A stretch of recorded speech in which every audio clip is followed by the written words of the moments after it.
Hi book friends, this is Kat and welcome back to my channel.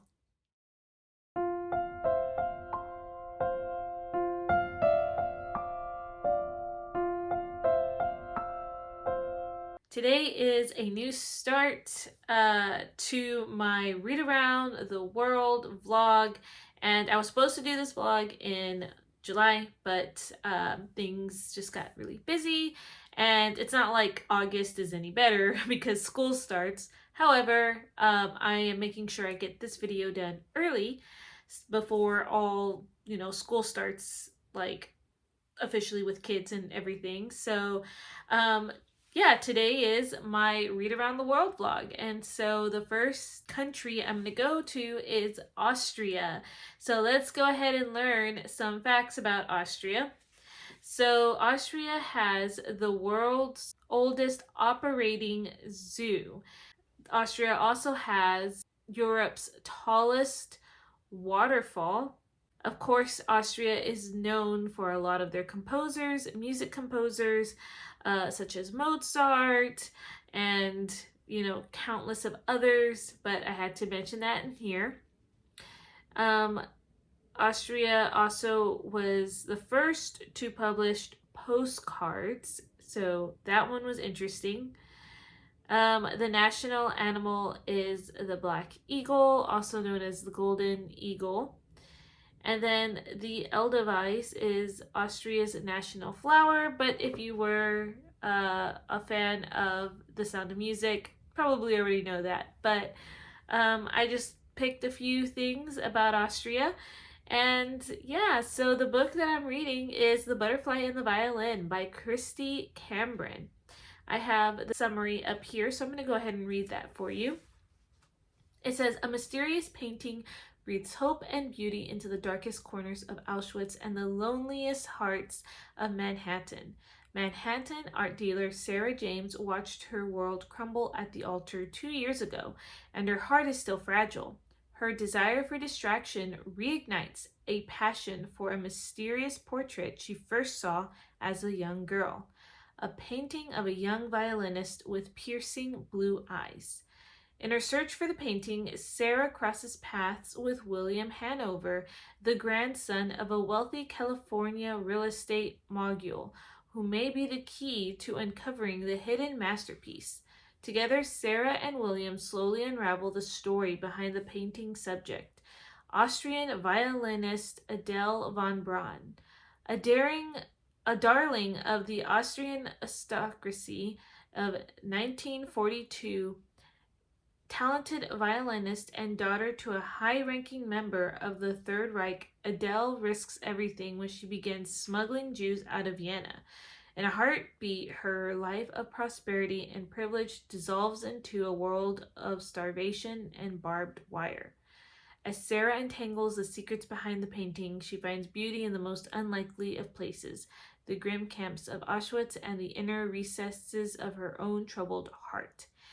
All right, so this might be a heavy book, but I do like Christy Cambrin's writing. I will hopefully start this soon today on audiobook, but I say soon today because I'm currently reading Sarah Plain and Tall, and I'm about halfway, but that's going to be my physical read because this is the first book I want to finish. Oh, it matches. How about that? Kind of matches my shirt today. Wasn't planning that, but I do want to finish this because I am doing the Prairie Trail Readathon, and this book I need to read first before I can count all the other books. So, but it is currently like 2 minutes till 10, and I'm hoping to get some of the audio done today because I'm actually going to go up to the school.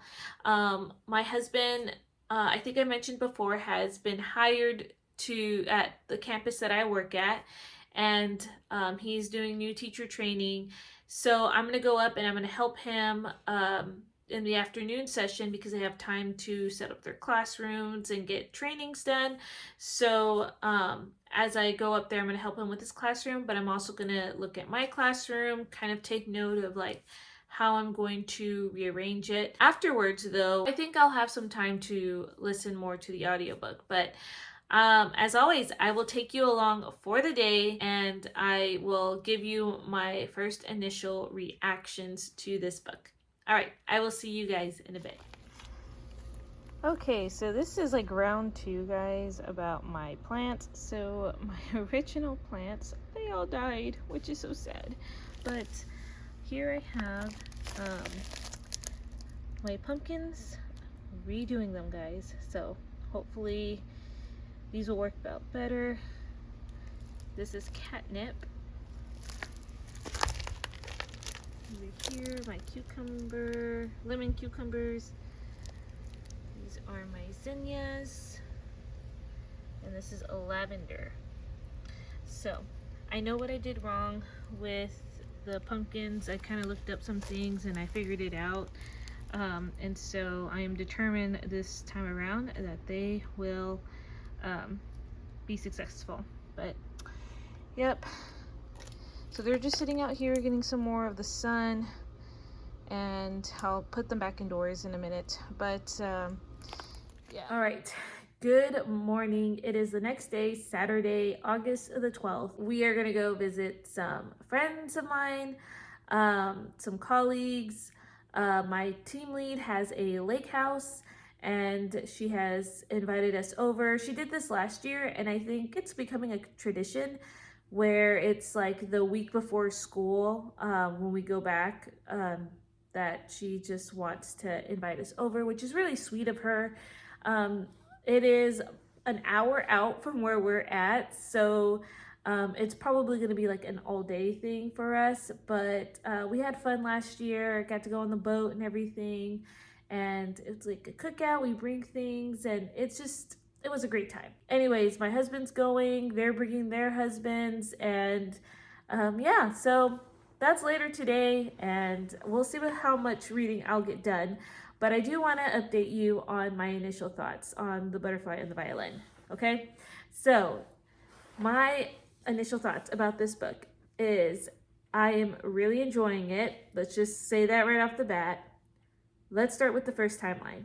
First timeline, we are in present day New York, and we have this art exhibitor, I guess, or a person who is working in an art museum. Her name is Sarah, and she is looking for the original painting of this woman with the blue eyes, and you get the sense that this woman might have been in a concentration camp, and there's just something about this painting that is drawing this woman, and she has had this on her mind since she was a young girl. So she's looking for this painting because it means something to her. And we don't really know exactly what yet, unless I missed it, but she is searching diligently and she thinks she found another copy of this painting, if not maybe the original. And so she is on the plane to go and meet this man who is said to have the copy. He doesn't want to sell it though, but he's willing to let the museum borrow it. And so she goes, finds out that he has a legal battle with the estate his grandfather left him and his siblings. So he too is looking for the original painting. And I think all the estate's money is going to that person who owns the painting, I think. That was the last chapter that I just listened to, so I might have to re-listen to that chapter because I might have missed something, but I know that he's looking for this painting and he's gonna work with the lady from New York because he has something to gain as well from this. So I'm anticipating there might be a romance between these two characters, but we will see.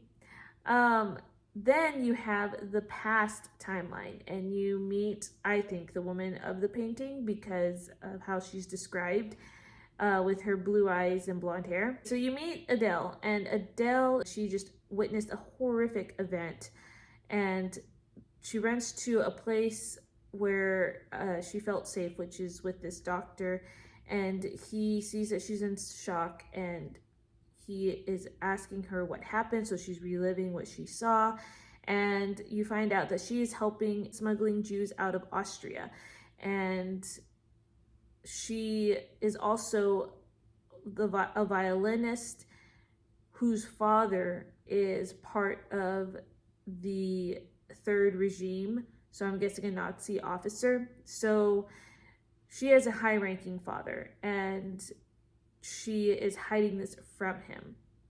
So after the events that have happened that night, she realizes that her hands are all cut up, and she has a concert the next day that she's playing for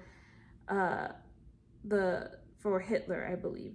And she's trying to come up with like a story about how to hide the fact that her hands are all cut up, because she's really trying to make sure like she's not suspected in any way.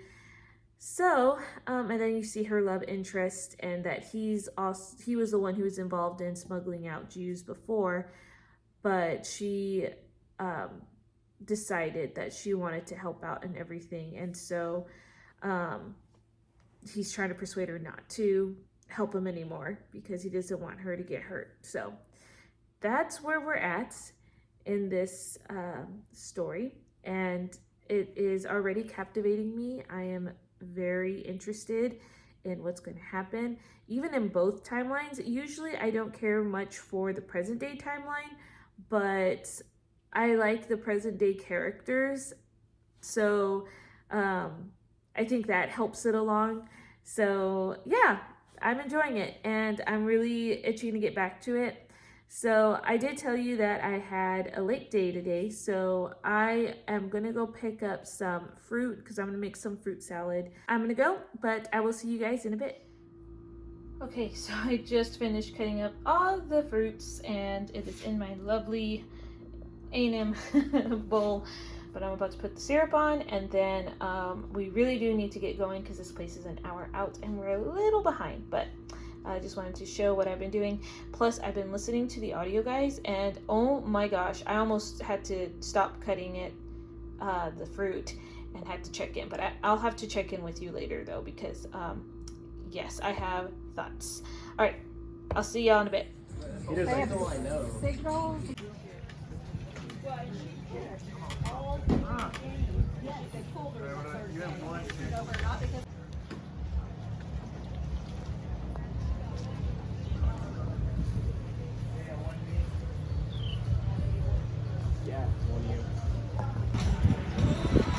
Okay guys, so we are back. Literally just got home maybe like 10 minutes ago, and I didn't get a lot of filming done out on the lake as much as I was anticipating. It was a great time. I am exhausted. It's definitely hot out there. We didn't get to do any swimming this time around. Last time we did, but this time around we just didn't fill up for it. So let's talk about this book because I have a lot to say. So this this book's really sad. I find it pretty hard for me to hear a lot about what is happening in the concentration camps there in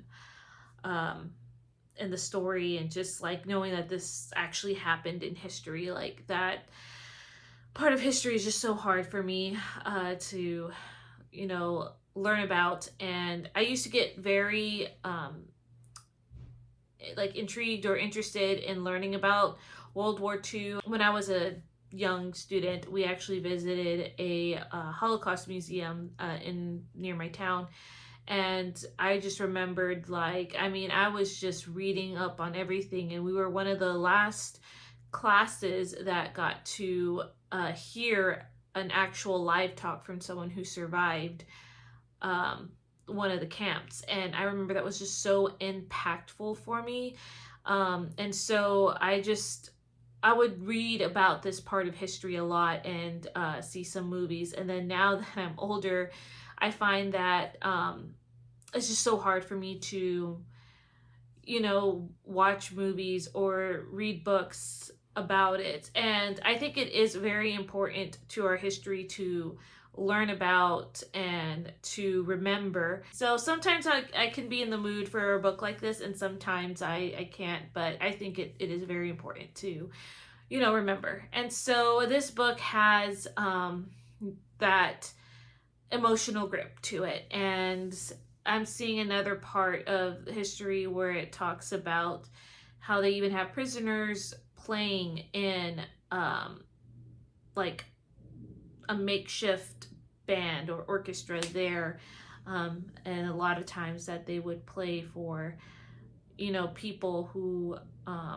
get transported to these camps. And so that's what Adele is facing right now. Is she is in these camps and she is playing her instrument essentially to the tune of death, because half of the people, maybe even more than half, are being immediately sent to chambers and stuff. And it's really, really sad. And so she so you're just seeing Adele's time there, and then they still do like flashbacks to where she first met Vladimir, and you don't know what has happened to him yet.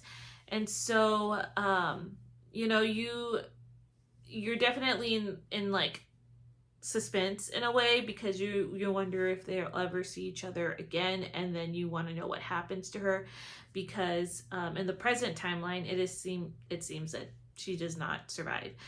So it's like, I'm kind of getting like a little nervous. There were some moments where I'm like very nervous about what's going to happen. So that's Adele's side. And you have the present timeline with Sarah, and hers I think is like a breath of fresh air, because when you're in the midst of like this hard stuff and the cruel things that are being done, then you kind of get a break, I guess, with the present timeline, and it's more lighthearted. So I'm also like pulled into Sarah's story. She is finding little bits and pieces of who the young man in the photo with Adele is, and they're trying to uncover his story. And so that's where we're at. And the love interest in that present timeline, I will say he is a little too forward in my opinion, and how he just meets Sarah, and then already he's like, he gives her a kiss, and I'm like, okay, you barely knew her and she has this baggage, and then you have this kind of baggage, and so now all of a sudden like you just give her a kiss. So I don't know, to me that was a little forward, but I am not like, I'm not letting it bother me that much. Anyways,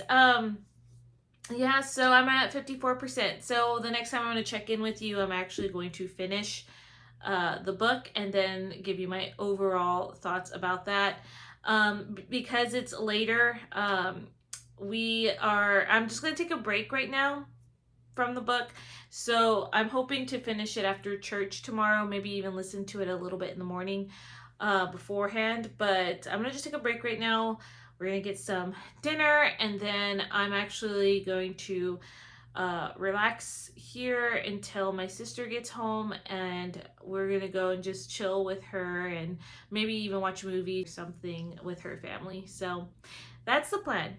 Excuse the closets right now. We are moving all the school stuff out, so I got to set up my classroom next week. All right. Well, I will see you guys tomorrow.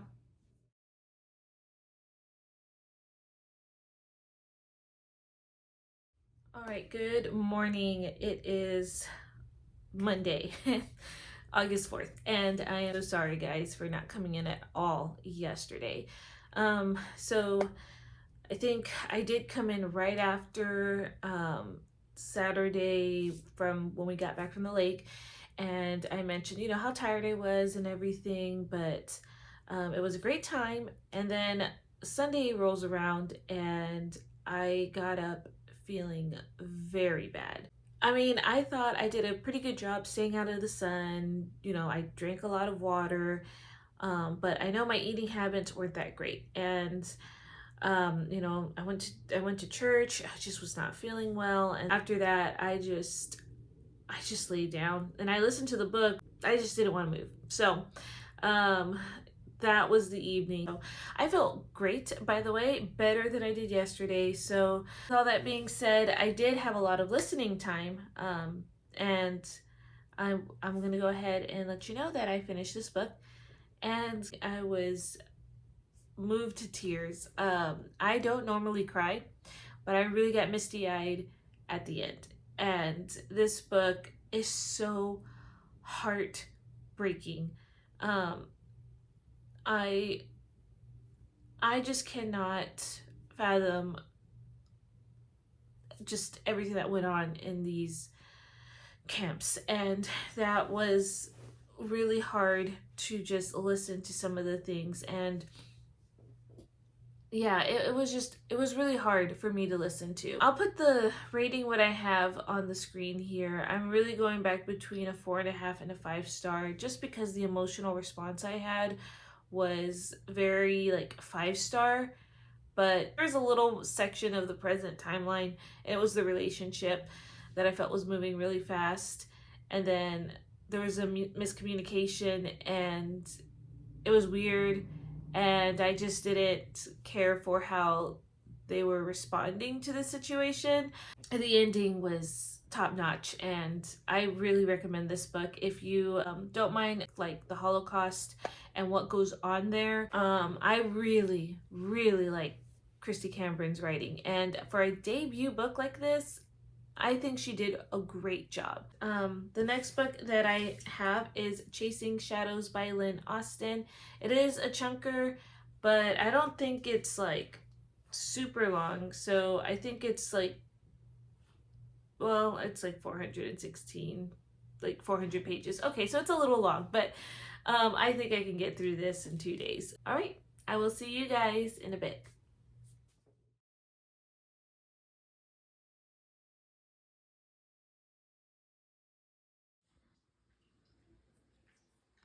Good morning. It is Tuesday, August the 5th, and I am waiting for my husband, but it is my first day back at school. He's been going since last week, and so now all the teachers are coming in today. Today, we don't plan on staying that late afterwards. Yeah, I'll check in with you guys after PD. Okay, so we are back from professional development.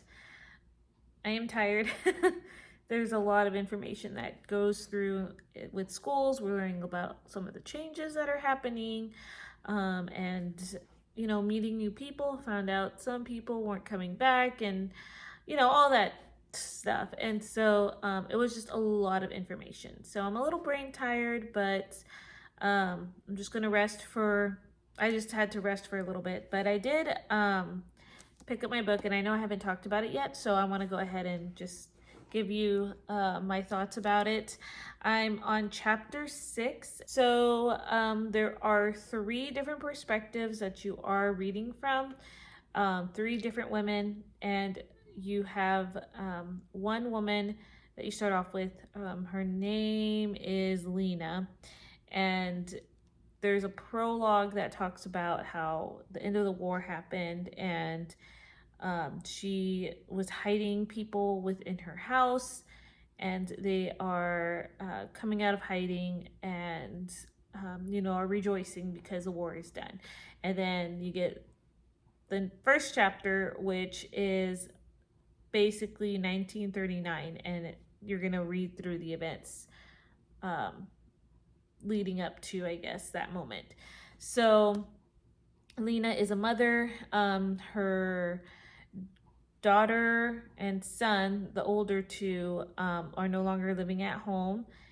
Her daughter, Ans, is living in the city, and her son, I think, went off somewhere. I forgot where her son went, but her husband also is off somewhere helping Jews escape. And so she's at home, and she is with her younger daughter and this other daughter that I think it's not really her daughter, but anyways, you get her story first. And she is concerned for her older daughter because her older daughter doesn't want to stay on the farm. And this is the past timeline, 1939. So her older daughter doesn't want to stay on the farm. She wants to go off to the city. She feels stuck at, in this farming community, in this village. And so Lena is having a hard time letting her daughter go. And finally she, lets her daughter go. And then you kind of jump to a different perspective in the next chapter. And so then you follow Anne's, and it talks about her living in the city and how she's working with an employer. Her employer wants her to be a companion to his wife. His wife is suffering from melancholy, and that's kind of a hard thing for him because I think she has harmed herself at some point during their marriage. So he's like trying to be diligent to watch her. So he hires Anne's to be this companion to kind of watch her. So Anne's has a difficult job like that. But Anne's meets this young man who is a Dutch officer, and so it's like their romance in that timeline. So yeah. And then the third perspective, you follow a young girl named Miriam, and she leaves with her father after the events that are happening like in Germany. And Kristallnacht, I think is how you pronounce it, has just had happened. Her cousin has been beaten, and her dad really wants to get her and her mom out. Mom did not want to go, so him and his daughter made it out, and now they're in a refugee camp in the Netherlands. And so she strikes up a friendship with a young man there, and basically that's all we have right now. And my husband's gonna mow a lawn. I don't know if I said that. So my husband's gonna go mow a lawn. I'm gonna relax, and that's basically the evening. I will see you guys in a bit.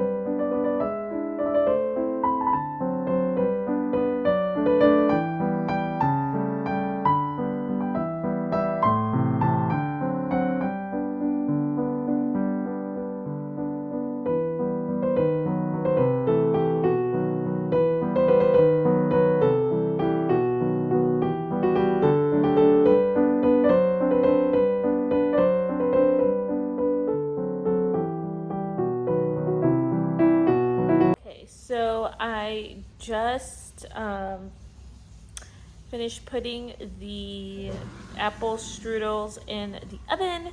So it's about 45 minutes, but we haven't eaten yet. So we're about to heat up some leftovers and then have some dinner. My husband just got home from lawn mowing, so he was very excited to see the strudels all like ready to go in the oven. So he's like, that's like one of his favorite things is to eat like apple pastries basically. So anyways, I gotta go. My hand is getting tired.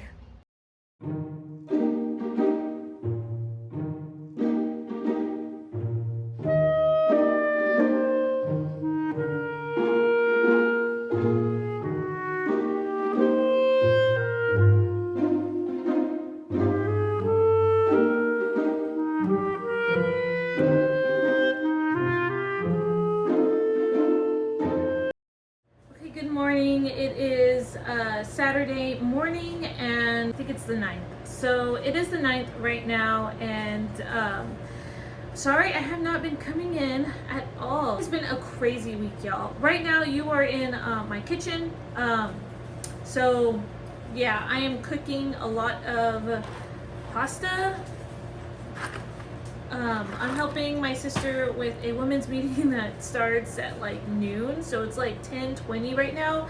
So I'm like finishing up this pasta. I also got a new haircut. I cut it a little too short for my liking, but it'll grow. So yeah, so I got bangs again, yay. But I need to get them redone. Anyways, so while I'm waiting for the water to boil, let me go ahead and talk to you a little bit about how things have been.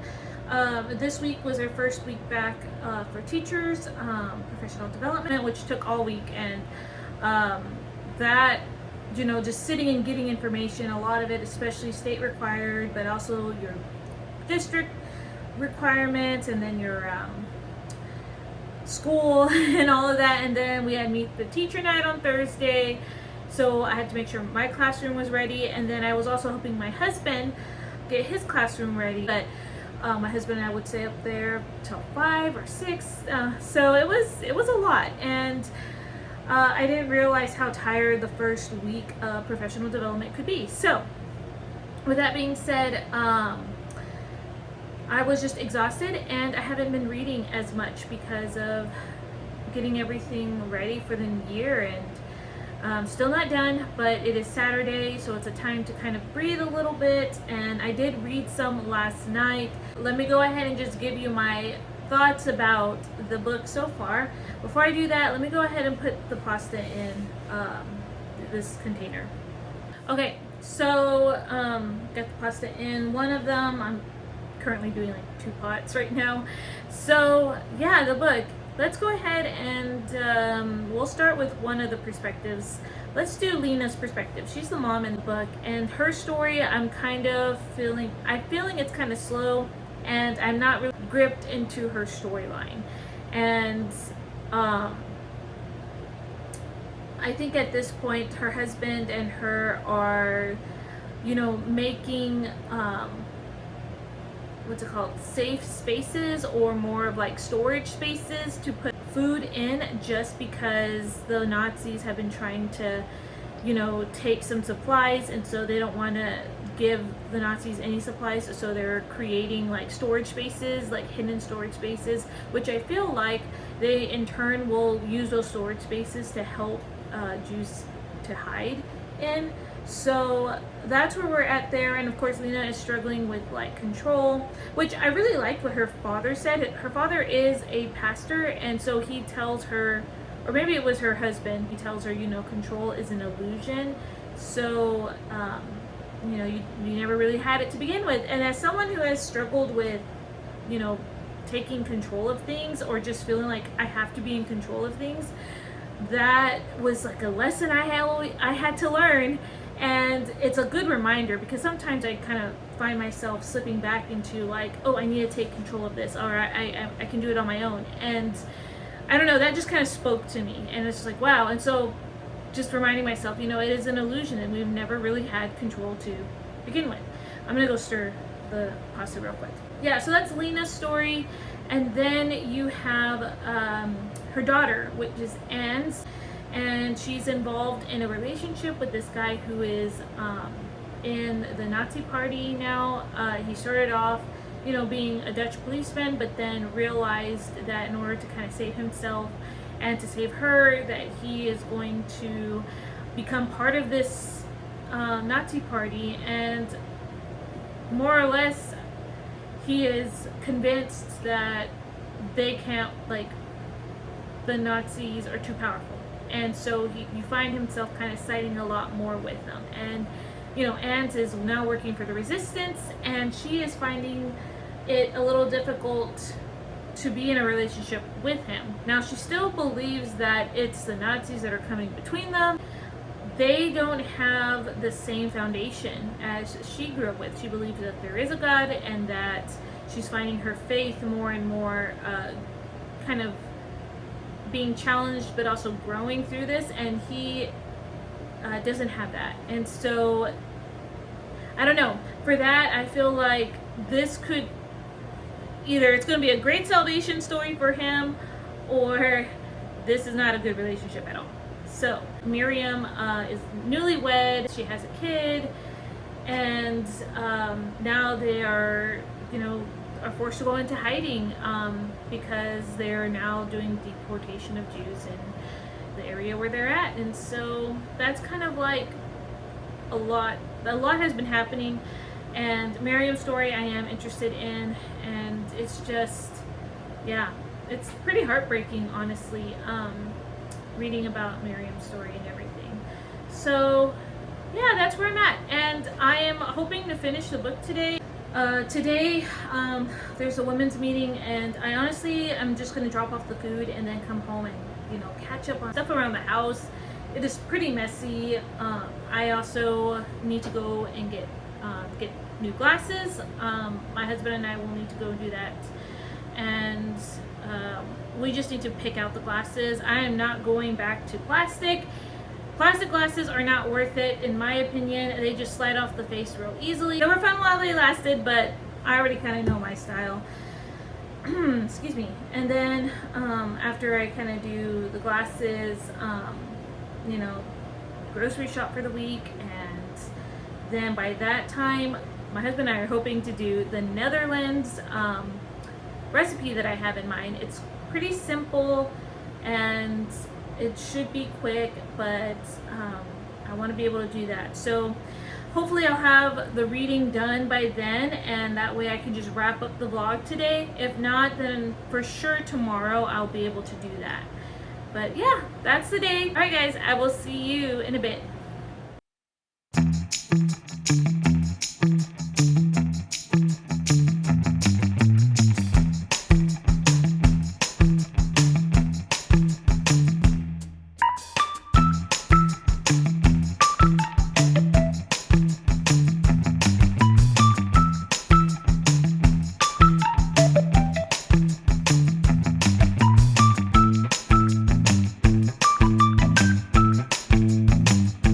Sunday, and we're about to head out to church.